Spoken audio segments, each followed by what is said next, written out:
Very nice to see you all. What an unusual format. I'm not used to this many people. I like it's just like it's like you're out there. Um, um, I never overstay my welcome. So Phil, you might want to keep an eye on the time. I think Marcia said about 20 minutes. That would be maybe 5 after 8. So I'll read a few and we'll see where we go. I'm going to start with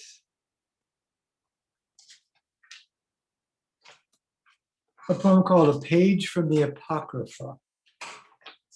I think most of you know that there are apocryphal books in the Bible and that the King James Version is exactly that, merely a version.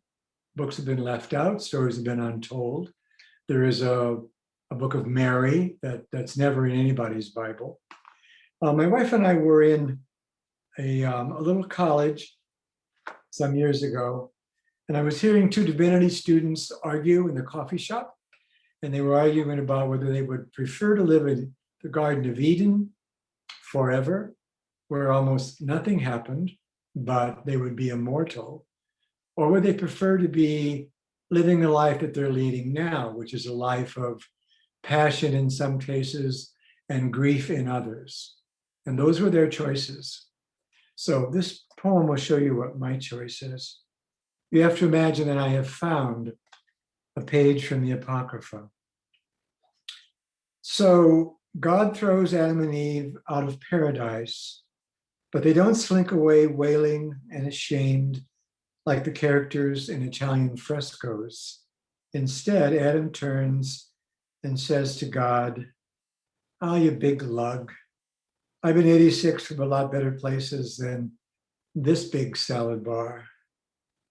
Eve starts to laugh, something she's never done before, since there's nothing funny about perfection. Adam winks at her and laughs also. His hand smooths her hair, hers touches his chest, and all of a sudden they're kissing and looking for a place to lie down. It's chilly, the ground is brambly and damp, but they don't care. They're in love. Not the God kind of love, all infinite numbers and tranquility, but the human kind of love, perilous and messy, kind of love that makes you want to live forever.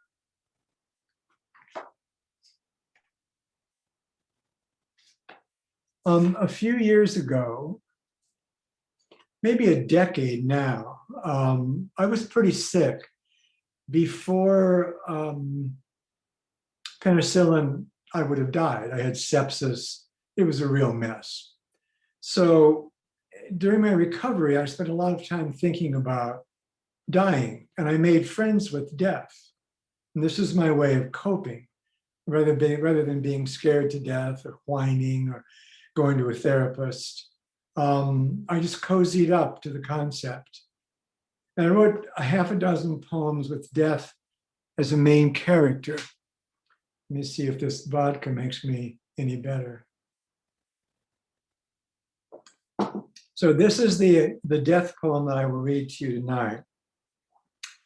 I've gotten very fond of this guy. I gave him a family. I gave him children, and he has the worst job in the world. Death comes home from a business trip. He's been gone for days, and all he wants to do is sit in the bathtub with a glass of bourbon. He likes the cat to come in and peer at the water, maybe test it with one black paw. Otherwise, Death wants to be left alone. But pretty soon he feels better. The cat is old, so he carries it into the kitchen. His wife has sent the children to her mother's. And she says to him, "How was it?" And he replies, "Awful." "Oh, poor baby." "Well, I'm making cornbread." Death watches her fill up a square pan and slip it into the oven with such tenderness that he whimpers a little. Cornbread and beans. If he could die, and if he had a last request, that's what he would ask for.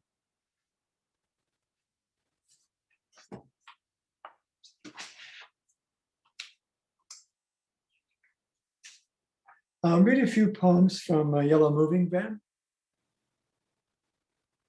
I'll read you the title poem. This poem has a lot of characters in it that I only knew tangentially. The young woman in the poem named Brandy lived down the street. I talked to her a few times. She had a cat, I had a cat, but the poem is more tender than that and warmer. And here it is, Yellow Moving Van. Brandy's young with a new job and a far-fetched sports car. And we met when she wandered over in a little silver dress with a cat named Amos in her arms. I poured coffee and she told me about a boyfriend in Alabama and how much she loves Amos, who likes to watch her do laundry and paint her toenails.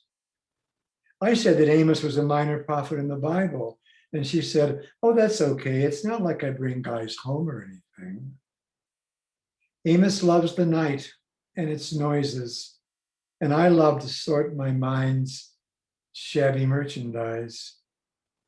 If he joins me on the porch, I put down my book and I tell him, forget Keats. You're the foster child of silence and slow time. Amos just narrows his golden eyes. The moon looks empty tonight, an unfinished room that at least needs flowers and maybe a Chinese scroll with a winding road and someone waiting at the bend of a green river.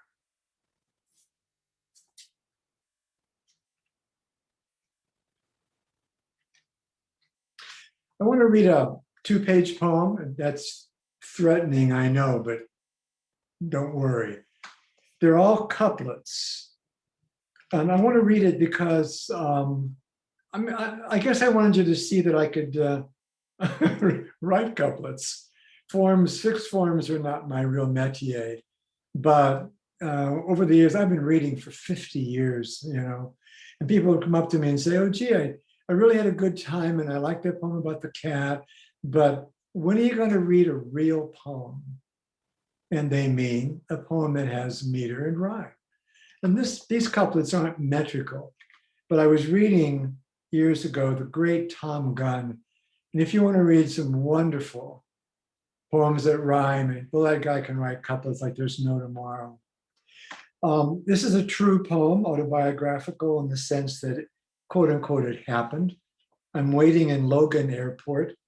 When I wrote a lot of kids' books, I traveled a lot as a visiting writer. And I'm coming back from a gig or going to a gig. And don't you know that this is true? Isn't there always a bird trapped in any airport? Which is the first line of this poem. So here's the couplets, a couple of pages worth. And the poem begins with the line I just gave you. And the title is 2 Weeks with Pay. So many people in the airport that night were going someplace. So here's a bunch of couplets. Isn't there always a bird in the airport? And here's one who got by without a passport, surprising the uniformed TSA folks and setting off a lazy series of jokes about flying for free.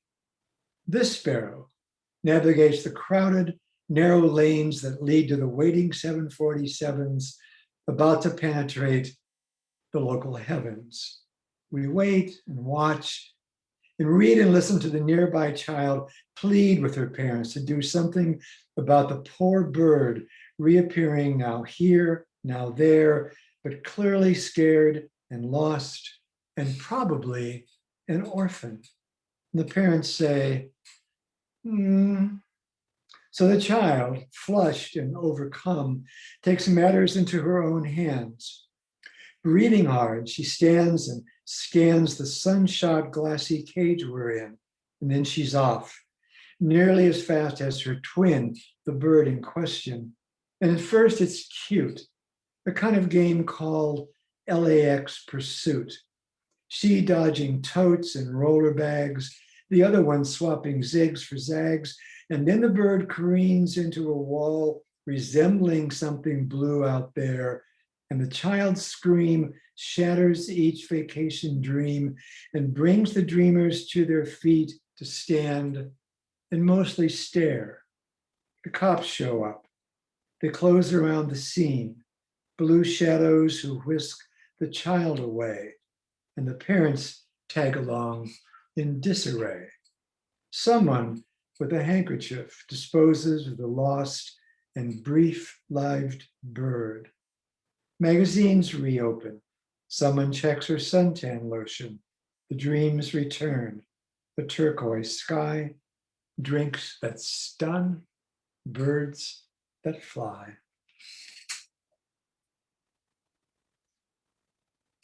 It's a sweet poem, he said immodestly.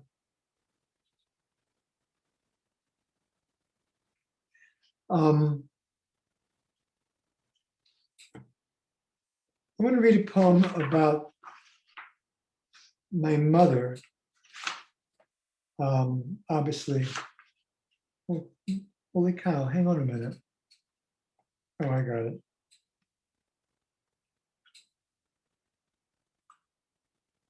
Poems about parents passing away or moving on are very difficult to write.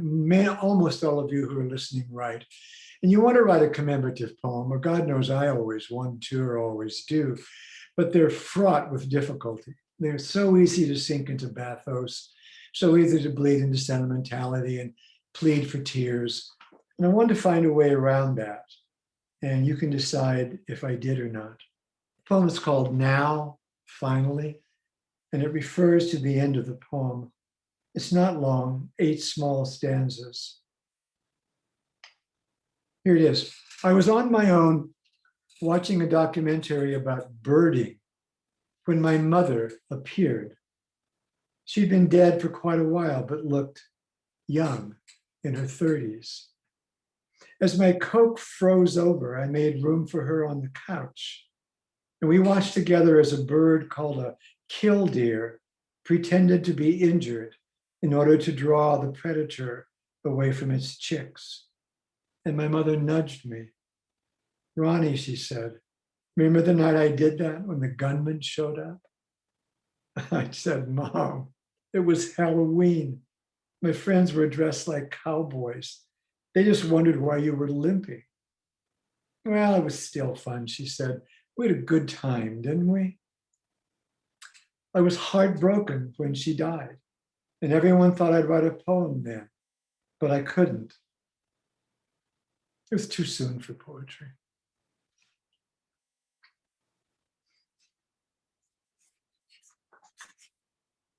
Oh, I'm doing good. I have just a few, maybe 6 minutes left. I want to read 2 new poems. Some of you I've seen before, and I always want something new for people who show up again.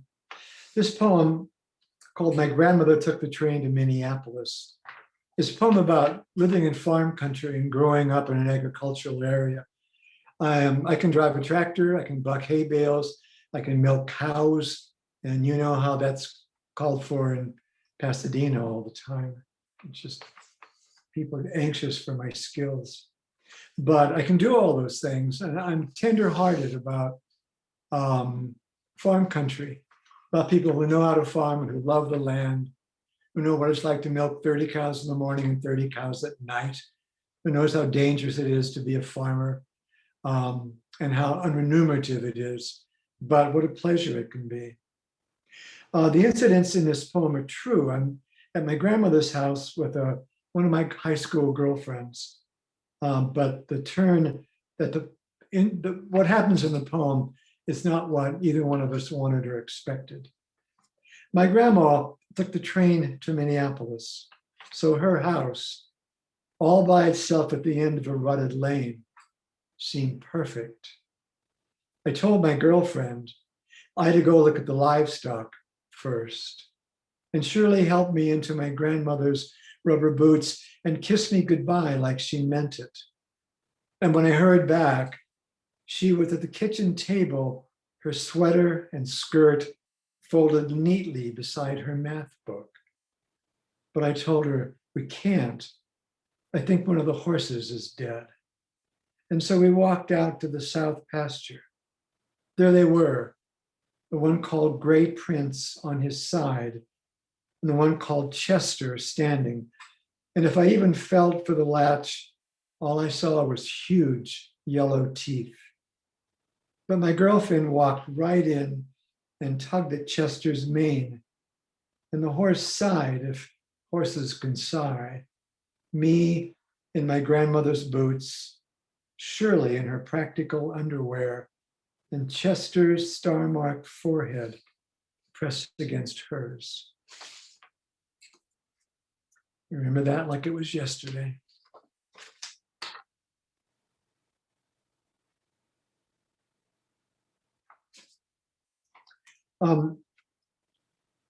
Two more poems. I love the 2-poem warning. Everybody I know gives the 2-poem warning. The trouble with the 2-poem warning is, I mean, we all do it, but what you don't want to hear is once you give the 2-poem warning is someone saying, thank God. So I can't hear you. So if you're going to say that, keep it to yourselves. This poem called Mattress Palace is also autobiographical. So I write a lot about what happened to me, and then, as they say, I make shit up. So I did work in a mattress warehouse called Mattress Palace. I was 18. I was out of high school. I had no idea what I was going to do, or as they say, where my life was going to go. But something wonderful happened to me, and it happened in Mattress Palace. It begins with me on the floor talking to a couple who want to buy a mattress.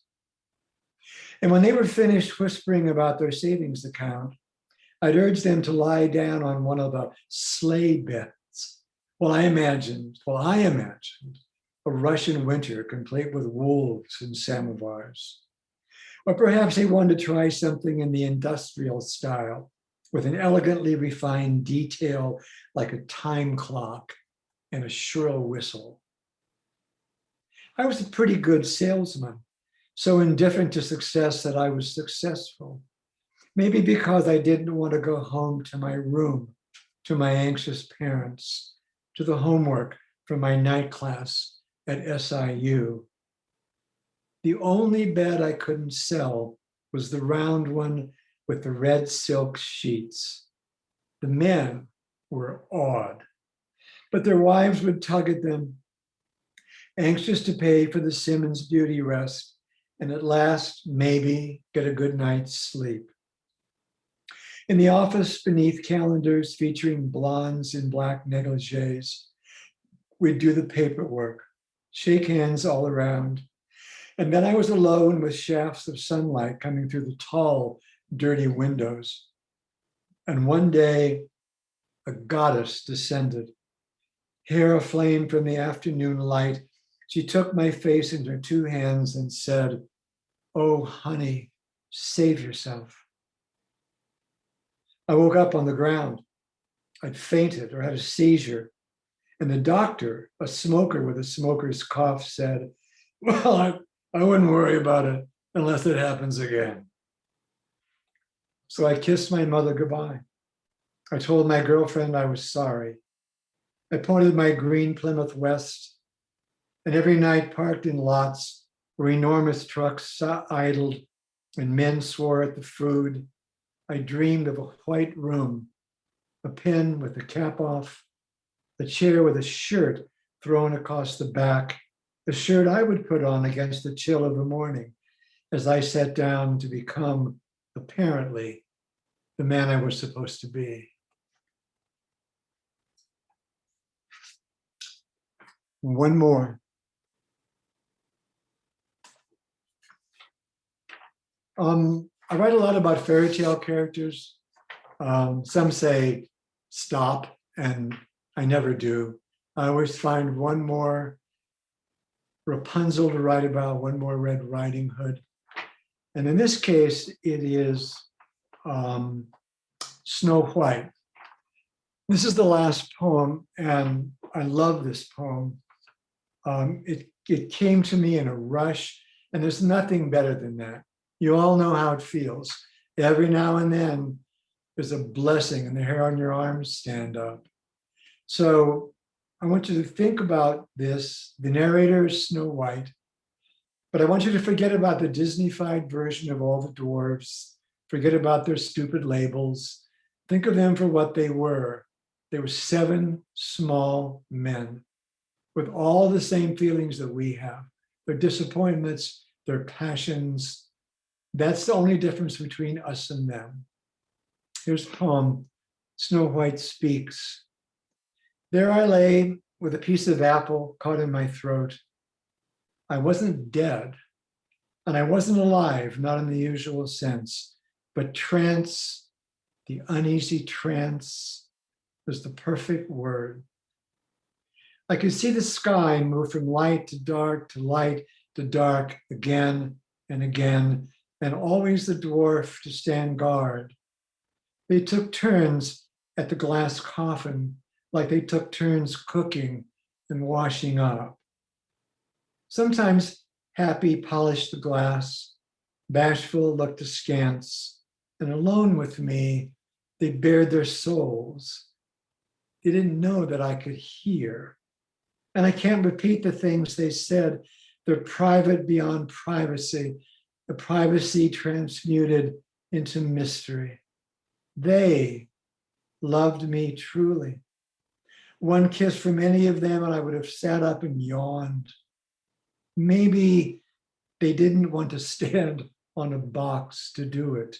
Maybe they didn't know how to kiss. I was as bored as any figure in any snow globe. I was happy to see the prince. He loved me in the customary true love way. And after his customary kiss, I got to take a deep breath. As I said goodbye to the dwarves, I whispered to each of them, your secret is safe with me. And they wept like children and held onto my skirt as I tore myself away. That's my part of the evening. I'm very happy to see you all. I wish we were face to face.